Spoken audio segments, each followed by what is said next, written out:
नमस्कार. माझं नाव प्राध्यापक डॉक्टर रवींद्र कांबळे. जनसेवा समिती संचलित श्री MD शाह महिला महाविद्यालय या अंतर्गत उन्नत भारत अभियान ही योजना केंद्र शासनाची जी आहे ती आपण महाविद्यालयामध्ये राबवत आहोत.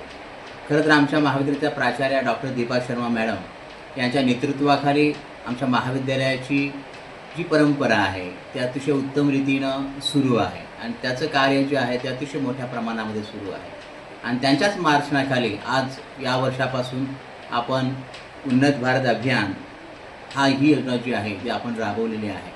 आणि 2025-26 या वर्षामध्ये संपूर्ण भारतामध्ये फक्त 100 महाविद्यालयांना केंद्र शासनाने परवानगी दिली आणि त्या केंद्र शासनाच्या त्या यादीमध्ये आपल्याही महाविद्यालयाचं नाव आहे. याचा आम्हाला खरोखर अभिमान आहे. आणि मॅडमांच्या मार्गदर्शनाखाली आपण गेल्या वर्षीपासून या गावामध्ये काम करत आहोत. आज आपण सायवन तालुका वसई जिल्हा पालघर या ठिकाणी आलेलो आहोत.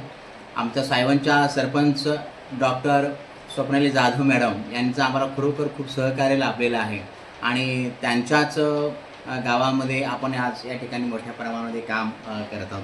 नमस्कार मॅडम. खरं तर गेल्या वर्षीपासून या गावामध्ये आपण काम करत आहोत. तुमच्याशी भेटल्यानंतर गावासंबंधी शैक्षणिक आणि सामाजिक काम करावं असं आम्हाला वाटलं.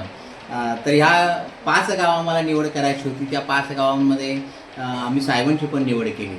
याबद्दल तुम्हाला काय वाटतं? सर्वप्रथम नमस्कार. आणि मी स्वप्नाली रमेश जाधव या सायवन ग्रामपंचायतीची सरपंच आहे. आणि तुम्ही जे उन्नत भारत अभियान जी केंद्र शासनाची योजना आहे त्या बाबतीत आमचं गाव निवडलं त्याबद्दल आम्ही कृतज्ञ आहोत. खरं तर हे जे सायवन गाव आहे ते वसई तालुक्यातलं शेवटचं गाव आहे.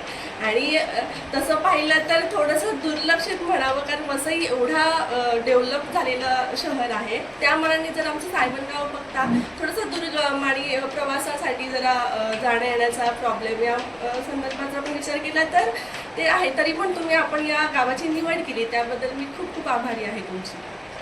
धन्यवाद मॅडम. खरं तर गेल्या वर्षीपासून आपण या कार्यक्रमाला सुरुवात केली आहे. उपक्रम आपल्याला सुरुवात केली आहे.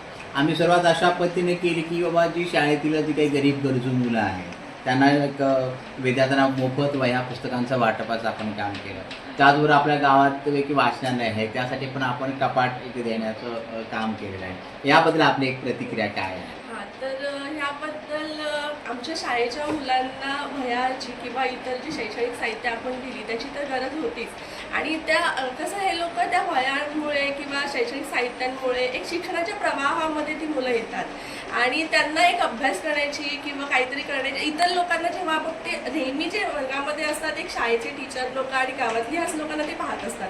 जेव्हा बाहेरचं कोणतरी त्यांना भेटायला येतं तेव्हा त्यांना एक मोटिवेशन मिळतं त्यांना. आणि मुलांना तर तेच हवं असतं ना की मोटिवेशन मिळालं पाहिजे.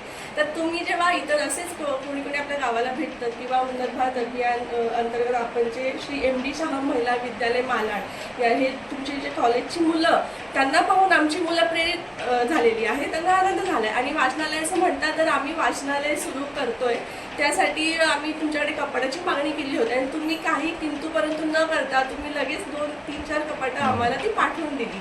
तर आता लवकरच आपण त्याचं सगळं काम झालेलं आहे. तुम्हाला वाटल्यास मी ती वाचनालयही दाखवेल.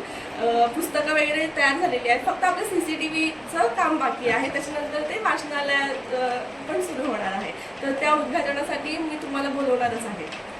छान. दुसरं एक मॅडम असं की मोफत आयुष्यमान कार्ड ही एक राज्य शासनाची एक चांगली अशी सुंदर योजना आहे. आणि जे काही गरीब गरजू लोक असतात त्यांना अजून हे आयुष्यमान कार्ड नेमकं काय ते माहिती नाही. जेव्हा आम्ही ग्रामसभेला वेगवेगळ्या गावांमध्ये फिरलो तेव्हा आमच्या लक्षात आलं की बाबा ह्या गरीब गरजू लोकांना मोफत आयुष्यमान कार्ड काढून जर दिलं तर त्यांचा आर्थिक भार जो आहे तो कमी होईल. आणि म्हणूनच आज आपण या ठिकाणी अनेक लोकांना या ठिकाणी सकाळपासून आपण मोफत आयुष्यमान कार्ड काढून देत आहोत. तर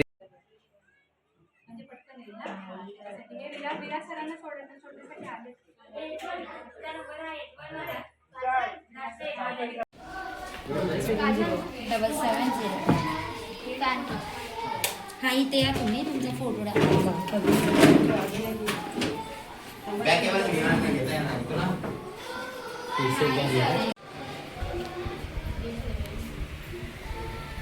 चालेल.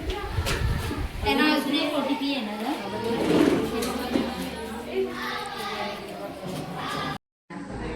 ज्या गोष्टी आपल्याला माहिती नाहीत त्या गोष्टी तुम्ही उघडायला पण जायचं नाही. असं मुलांना देता मुलं गेम खेळता खेळता काही तिथे लक्ष ठेवायला पाहिजे. आणि काही लहान मुलं ते सोशल मीडिया वगैरे कोणी यूज करत असेल